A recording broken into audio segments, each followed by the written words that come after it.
How to trim and cut clips on OpenShot video editor. Hey everyone and welcome back to our channel. Today's video tackles trimming and cutting clips in OpenShot, a handy skill for sharpening your videos. Let's say you want to remove unwanted part from the beginning or end of a clip. With your clip placed on the timeline, look at its edges. See those gray areas? Drag the left gray area to the right to shorten the clip's beginning, or drag the right gray area to the left to trim the ending. As you drag, the preview window shows the change in real time. So by doing this, I'm changing and trimming my video file.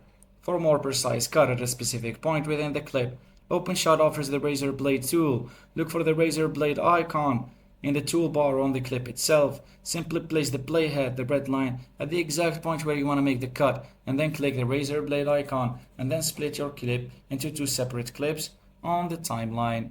And here is the razor, and we use it like this. Thanks for watching everyone, and don't forget to subscribe. Good luck with your edits.